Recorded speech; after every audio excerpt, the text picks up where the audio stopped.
driven rain. What? Oh, you son of a... You dead now! 3D brawl. No. Unbelievable. It's unbelievable.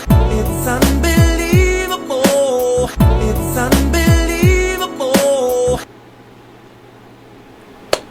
Alright, so this next rest is 20 bad PS2 games you should play. Well, you still play. By Mojo Play. Now we're back at it more, man, because I always love reacting to every games if I could, because I know there's a lot of reasons I want to react to it. So yeah, it does help me a lot for quite a lot of time. But I don't think most of the PS4 bad PS2 games are not that bad as it seems. I don't know what they're like complaining about on the PS2 games. I enjoyed it. Maybe. Well, me and my brother actually enjoyed it because as soon as I get the PS2 collected, hopefully, man, because that'd be so cool. Very cool. Wait, what? The Matrix passed a Neo? I mean, I did try it out. I for the longest. I was nearly almost beating the game because I think I'm stuck on the part of. I think on the Matrix Reload era part, I believe. So, how this game is that? How this game bad? I don't know. We're gonna find out. Good, Neil, but you're faster than that. Welcome I to Mojo enjoyed it. Plays. And just because it's a bad game doesn't mean it's a bad game. Sometimes they're just misunderstood. Family Guy's that bad?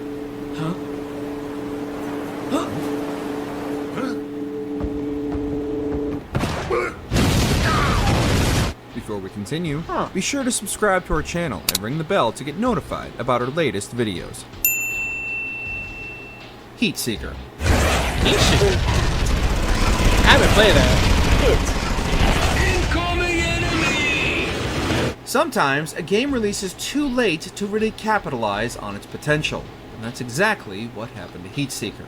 Going up against the juggernaut Ace Combat series was already going to be a struggle, but releasing a year after the highly anticipated PS3 was basically a death sentence. Heat Seeker took a more action-oriented approach to its combat, giving players infinite ammo, destructible environments, and a hangar full of different aircraft and weaponry to choose from, and live out their Top Gun fantasies in the wild blue yonder. The game's graphics might not have been the sharpest, and the story is as over-the-top nonsensical as you expect, but for just pure adrenaline-fueled gameplay shooting down bogeys, Heat Seeker should be your wingman any day. Great work, everyone. This mission's a success.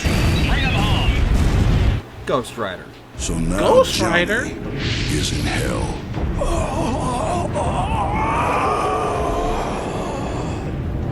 And he ain't too pleased about it. The PS2 had no shortage of licensed tie-in games, and while the majority of them were mediocre at best, there were undoubtedly You more gotta than be a few kidding me. standouts. One of these that got almost completely looked over, however, was the Ghost Rider tie-in game. A God of War clone in nearly every sense, the game was also widely mocked for the use of Kratos' combat system. However, despite these comparisons, does Ghost remind me Rider of that. is still a hell of a good time. The use of God of War style combat suits the game perfectly, with Johnny whipping his chains at enemies, and the game would routinely give players access to Johnny's motorcycle to break up the action. With numerous upgrades and unlockables, including the ability to replay the game's blade, Ghost Rider may have only ever stood in Kratos' shadow, but was still one of the better tie-in games on the PS2. Keep out of my domain. I think not. Until the next time. Disaster Report. Now, hold on a second. I saw this when I was a kid. I mean, I didn't get the chance to play it, but I saw this on X-Play on G4. Some of them, you know, they're actually like copies of the same from Gods of War 2 that I played. And it's like the whole thing is like a God of War clone. or a Devil May Cry clone, if you ask me. And I actually enjoyed it. I haven't played it, but on this gameplay, on the videos that I actually saw it on the YouTube, I seen it, and it looks ain't that bad.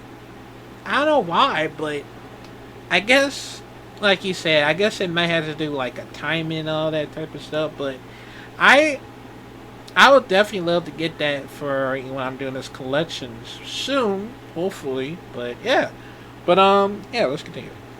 Survival horror tends to Disaster focus on the report. player contending with all manner of supernatural monsters. But what if the monster is Mother Nature herself? Disaster Report tasks players with surviving a natural disaster and finding their way out of the city as the world crumbles around them.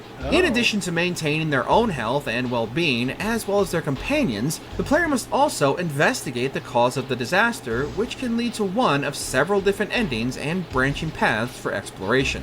The world is incredibly realized and realistic despite the graphical limitations, and the overarching story is filled with numerous twists to keep the player engaged through to the end. The game includes numerous survival mechanics such as resource management and an upgradable pack, and the near constant threat of aftershocks is enough to keep even the most seasoned survivalist player on edge.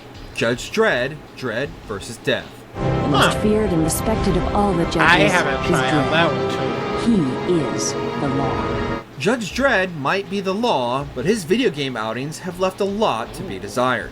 Dread vs. Death is definitely one of his stronger showings. Dropping players into a comic-accurate Mega City 1, Dredd needs to contend with not only the numerous murderous gangs of the city, but also supernatural enemies such as vampires and zombies.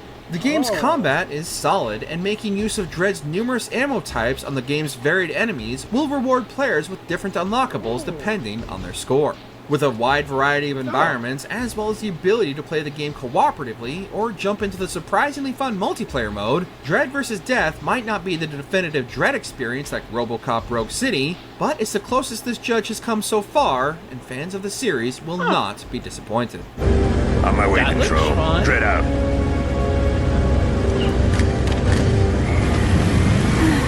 Ninja. What have I done? Oh. Master, you're dead. Your grasp of the obvious astounds. It wasn't my fault. The PS2 experienced a deluge of experimental platformers, and while many of them were hit or miss, some of the better ones still managed to get overlooked simply by the sheer amount of releases. Ninja might not have done anything revolutionary, but it didn't need to. With solid controls, fun and engaging combat and traversal, inventive level design to take advantage of these moves and abilities, as well as a level of challenge worthy of a ninja, Ninja set out to be nothing more than a good time and succeeded in spades. The game oozed charm and a story that didn't take itself seriously at all, brought to life by a talented all-star cast including Billy West as the titular ninja and Don Bluth directing the game's cutscenes. Ninja lived up to its name and disappeared just as stealthily as it arrived. Must you always focus on what you do not have? Remember, a glass that is half empty is also half full. Predator Concrete Jungle. Stories of an invisible killer. A demon who traveled with the comets, returning in the hottest seasons to hunt its favorite prey. I saw Lucy play human beings. Given the many abilities and gadgets of the Predators, it's surprising how few games the Yautja have seen over the years. Following a disgraced Predator as he hunts through the city streets and rooftops, Concrete Jungle not only manages to capture what makes the Predator such an effective hunter, with its many gadgets at the player's fingertips, but also weaves an engaging narrative better than many of the more recent Predator films. With multiple unlockable weapons, skins, and more, there's plenty of rewards available to mount on your trophy wall. Yes, the controls and camera can be a bit finicky at times, but that can easily be forgiven as you hunt and stalk your prey through the streets, utilizing the many stealth capabilities of the Predator, striking fear into the hearts of your enemies before you rip it out of their chest. There's only room for one monster in this town. The ugly son of a bitch. Family Guy video game. Hey, keep it down up there! If that's Meg or some kind of squirrel, I'm gonna get my shotgun. Now, we're not going to pretend that any of the Family Guy games are masterpieces, or even very good, but what they do manage to do is wholeheartedly capture the spirit of the show. With playable characters Peter, Brian, and Stewie, players jump, battle, or sneak their way through the game's many levels, each full of numerous gags. Now, I ain't gonna lie though, I did play when I was a kid for Family Guy.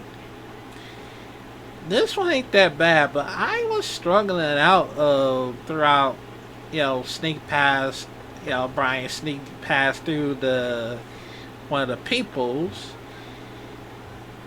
to find out Brian's not the father. Stewie, I guess try to kill, what's his name?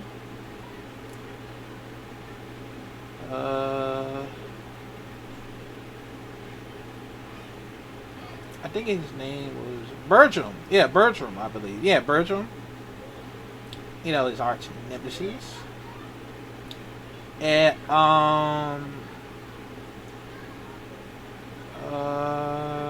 and Peter, I guess, having like a comatose of multiple personality type of stuff, and he had to fight his way through to like.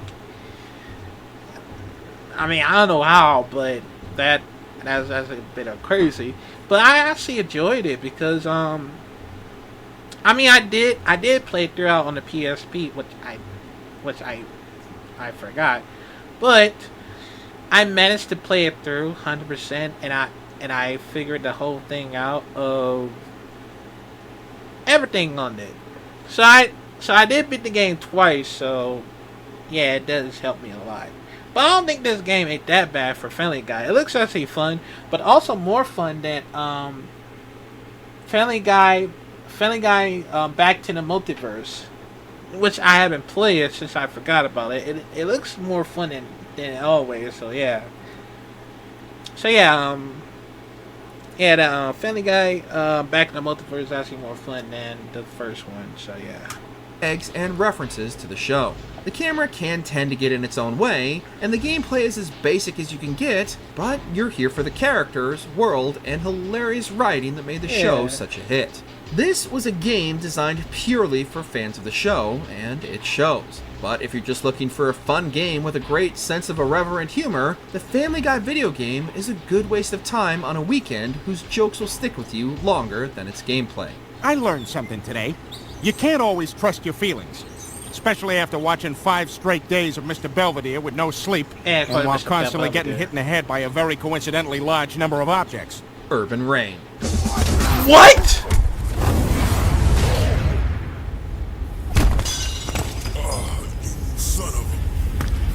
You dead now! 3D Brawl. No. It's unbelievable. It's unbelievable. It's unbelievable. It's unbelievable.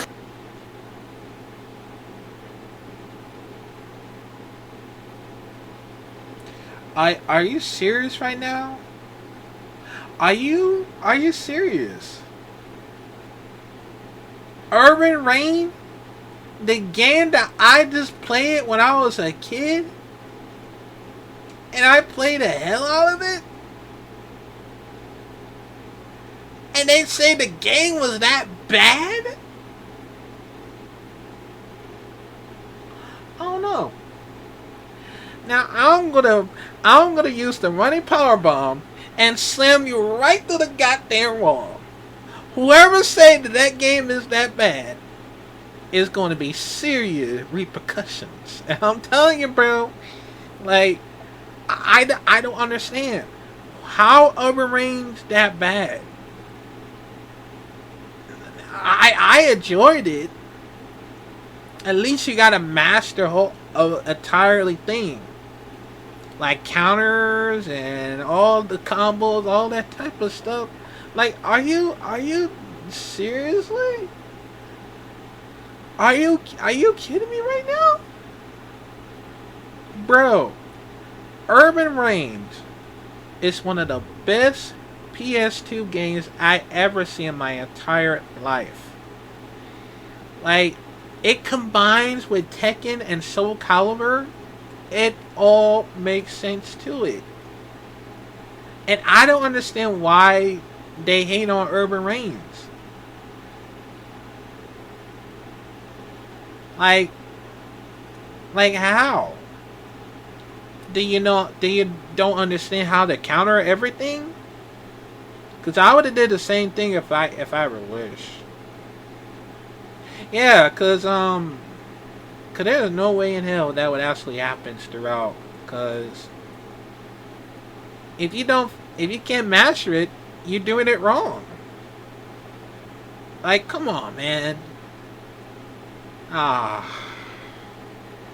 thinking, yeah, they're gonna be mad about this because Urban Reigns ain't that bad. It's a very great game for you to play. And I'm gonna try to get that real game, hopefully. I don't want to get on the TAS, but well, not TAS. I don't want to get what is it? I think I forgot what it's called, but you understand. But nah, I'm mad, bro. Y'all can't do that. Y'all can't do that. Come on, man. Y'all know better than that. Just practice. Hey, you'll understand. So yeah. Brawlers have a hit-or-miss history compared to their 2D counterparts, and Urban Reign is one of the few to successfully make the transition. Playing essentially like a 3D version of Streets of Rage, players would brawl, grapple, and fight their way through waves of enemies and could use weapons and even the environment itself during encounters. While the AI wasn't the best, the game had quite a lot of depth when it came to balancing fighters, utilizing strengths and endurances, offering players more strategy than simply hitting the next guy as hard as they could ad nauseum. With multiple fighting styles to master and unique designs for every character, even the game's boring narrative tying everything together is easy to overlook when you're taking on multiple opponents at once.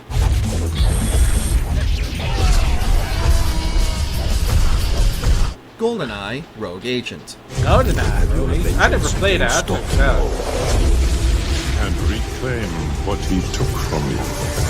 The rewards will be great. Betting on nostalgia can be a dangerous prospect. The developers of Rogue Agent were likely relying on the name GoldenEye to carry Rogue Agent to the same heights as the former's notoriety, but instead split the fanbase. Years removed from this, however, Rogue Agent is a solid and competent FPS with some interesting ideas and changes to the established Bond lore fans are familiar with. The shooting itself is as solid as you'd expect, but it's the additional abilities granted by the game's titular Golden Eye that helps it stand out. In addition to the Eye's abilities, players also have access to numerous weapons and even close quarter options such as taking a human shield. While Rogue Agent might not have lived up to the GoldenEye moniker, the title's multiplayer offering certainly did, and remains a true standout for the otherwise fun but generic Bond, but not really Bond, offering. Ooh, that's cool.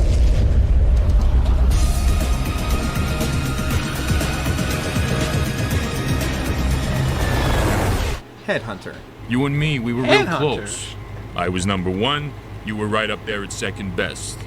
Only not everyone saw it that way till now. Ain't that the mainly the one PS2 era on was when video games started to really embrace the summer blockbuster aspect of the medium, and Headhunter is the perfect example of this in action. Following a schlocky sci-fi plot revolving around conspiracies and a protagonist with the most generic hero name imaginable, Jack Wade, Headhunter nonetheless delivered on its promise of non-stop action entertainment. The camera could be a bit finicky, and the storyline might have taken itself a bit too seriously, but Headhunter still managed to evolve on much of the groundwork laid out by Metal Gear Solid 2 the year prior, even if it never managed to reach those same lofty heights. The game's world was wonderfully realized, and even managed to earn itself a sequel, Headhunter Redemption, that is equally worth your time. Like the mayfly, your life will be short, but sweet. Extermination. What the hell? Extermination. This looks bad. Just doesn't feel right. The survival horror boom of the PS2 era led to a lot of worthwhile titles getting overlooked or unfairly compared to other more popular mainstream titles, and Extermination is an unfortunate victim of this exact situation. Extermination wears its Resident Evil inspirations loud and proud, but did manage to differentiate itself in numerous meaningful ways. In some ways, Extermination is more akin to John Carpenter's The Thing than Resident Evil, with some truly grotesque creature designs along with the game's inventive infection system in place of a traditional health bar. Extermination also leaned more into action survival horror by giving players access to numerous high-powered and accurate weapon attachments. But this worked in the game's favor and helped further distance itself from the competition by focusing more on direct combat than jump scares. However, with other horror classics such as Silent Hill 2 releasing within the same window, Extermination was quickly overlooked and forgotten. If it isn't our alien friend, looks like a father and son reunion. Guess what? It's time to finish both of you. Futurama. And you died! Oh. I forgot. It was so funny! I guess you had to be there. While the majority of tie-in games seek to emulate the show or film they're based on, few have managed to perfectly capture the true essence of their material the way the Futurama game did. With a storyline crafted by the creators themselves, the entire voice cast reprising their roles, and the series' trademark self-referential humor, few have managed what the Futurama game did. The gameplay itself was nothing special. Fry shoots, Bender jumps, and Leela fights, but it was the self-aware fourth wall-breaking moments where the characters acknowledge they're in a game that perfectly captured the tone the series was known for. Making fantastic use of the series' iconic art style and cel-shaded aesthetic, the Futurama game feels like a lost episode of the show, and even casual fans will find a lot to love in this adaptation. Bad behind... Say again? Just get in. Dog's Life. So, you want to play another game? Are you kidding? Does a dog poo in the woods? Okay, here goes. Ready, Jake? Less talk, more action. Let's get this out of the way right now. Dog's Life is not a good game, but you should absolutely still play it regardless. The PS2 was the pinnacle of video game experimentation, and Dog's Life perfectly encapsulates this insanity.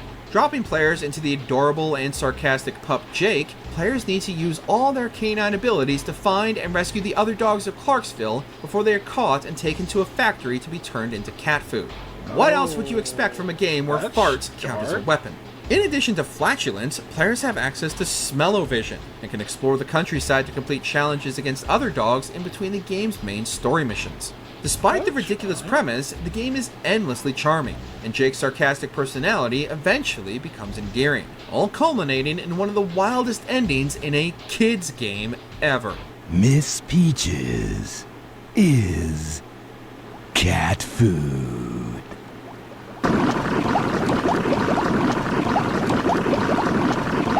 Hurdy-gurdy. Farming sims are all the rage these days, and the same was true back on the PS2. But Hurdy-gurdy attempt to do something different. Rather than focusing on building your idyllic farm, Hurdy-gurdy tasked players with keeping their numerous livestock alive and happy. The game featured numerous surprisingly large and varied environments for players to navigate and learn to herd their mini creatures into their pens, while also battling against the game's unwieldy camera and confounding animal AI.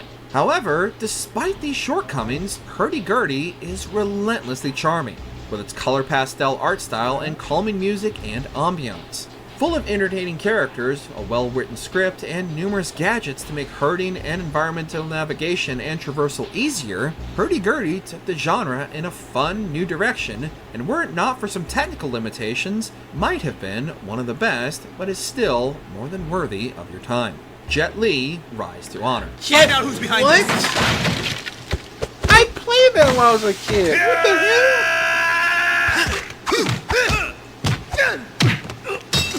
Like we said earlier, the PS2 slowly began to capitalize on the summer blockbuster entertainment of the medium, and no title better personified this idea than a game starring one of the martial arts greats of the early 2000s, Jet Li.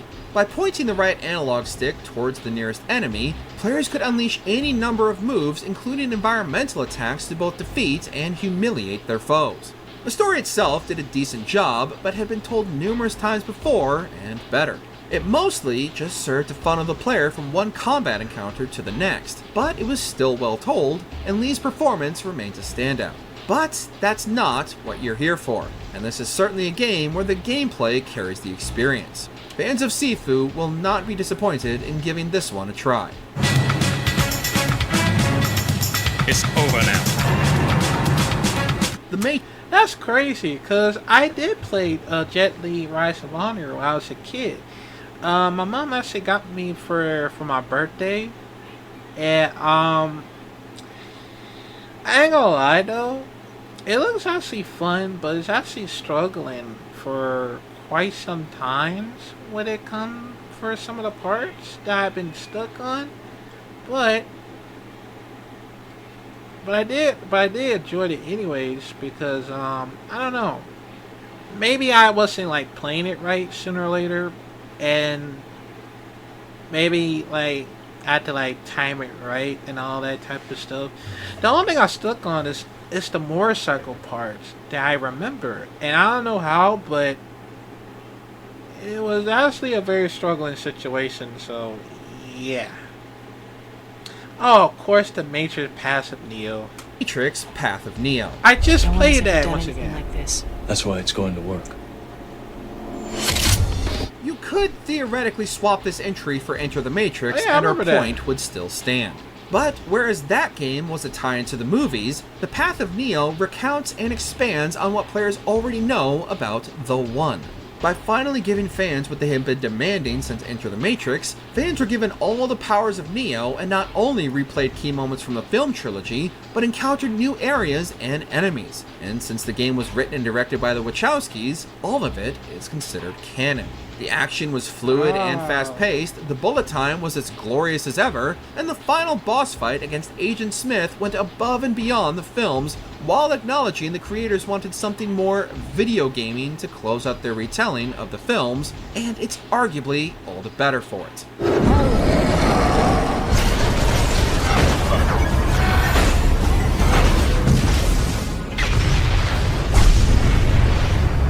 Eve of You know what? That would have happened at the Matrix Revolution. They would have make a canon like that, but they couldn't. Okay, even though they would have tried a different way from the Matrix Path of Neo in the last ones, they would have did that. But the only thing is, it's gonna take a long time for that CGI. I mean, it would be impossible to do so, but even though that if Neo would have sacrificed, become an Agent Smith this entire time, and apparently everything just exploded. So, from the Major Revolution, I don't think it might make sense for him to be, become an Agent Smith this entirely time throughout in the movies. Yeah, I mean, they should have ended like that because I don't know. Maybe they thought they was switching up for quite some time. I mean, I don't know why, but oh well. At least for now, just in case. So, yeah. What's this? Extinction. I see. They want to play dirty, huh? Oh, you ain't seen nothing yet. This is a personal guilty pleasure of mine. Even though I know it's technically terrible, but for some reason, it's a memory that has stuck with me for the last 2 decades. On a technical level, nearly everything about this game is broken. From the camera to the weak voice acting, bland and uninspired environments, poor performance, and slow plotting combat. There's a lot of reasons to ignore this game entirely, but even despite all of this, it still offers a decently fun time when everything manages to come together. With numerous weapons to choose from and various upgrades that encourage you to constantly switch up your weapons to level them up, there are a lot of great ideas in Eve of Extinction that are held back by technical limitations and issues. For what easily should have been a completely forgettable, mediocre experience, it's been anything but for me.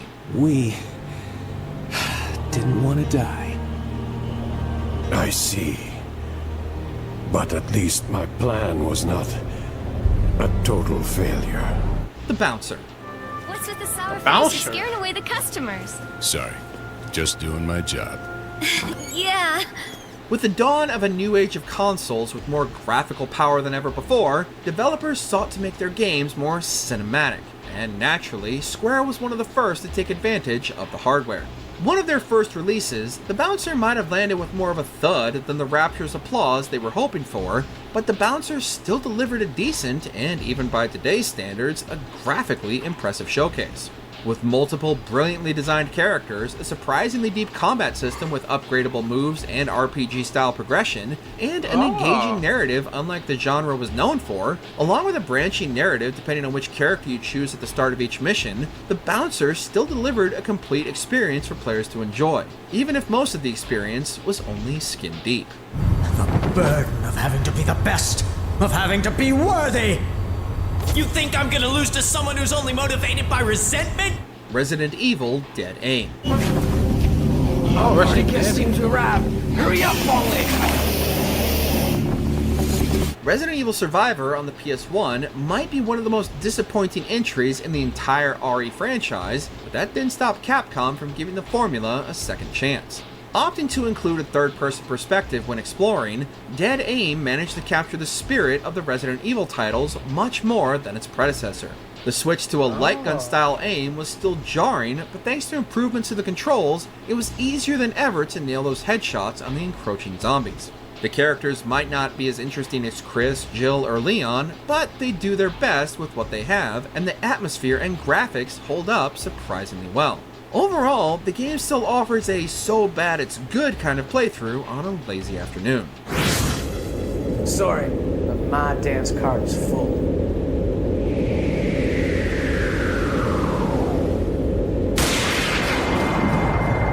Dirge of Cerberus, Final Fantasy. I mean, I did play throughout for Resident Evil main series. Like 1, 2, 3, 4, 5, 6, 7, and 8, which I totally missed out on both of them at the same time. But I haven't seen any other spins off for something like Resident Evil Dead End, Resident Evil Revelations. I mean, I haven't seen them for, I don't know. And you know, maybe I just left out a little sooner or later. But seeing the Resident Evil Dead Aims, it seemed like it's more like a light gun to me, which I would have used it on the light gun controllers, but it's actually for the controller. I just heard about it, but it looks fun. But even though that, I don't know,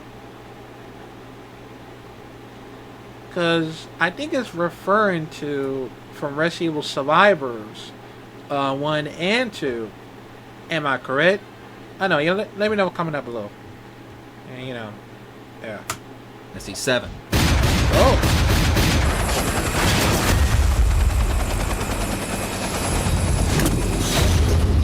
Almost everybody universally loves Final Fantasy VII. So, why wouldn't you want to experience more of that universe following one of the game's favorite characters?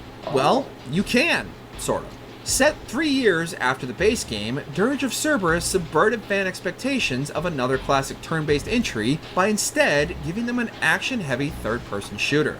2 mixed results at best. While the character writing and world building are still top-notch, and the graphics are stylized and oftentimes quite stunning, the gunplay itself, the core gameplay mechanic, is by far its weakest aspect. Die-hard fans will still find a lot to love and overlook any glaring issues, while those new to the Final Fantasy VII universe still owe it to themselves to see what happened after the events of the main game. You're just going to have to fight the game sometimes to see past its flaws, but it's worth the struggle. Why?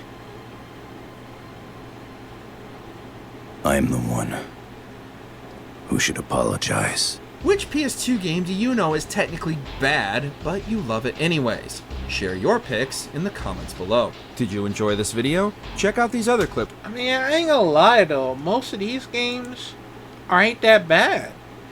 But even though they have some very hard time, you know, learning how to control it, learn how to play and all that, there'll be a lot of struggling situations when it comes from me, you know, me playing one of the most bad games.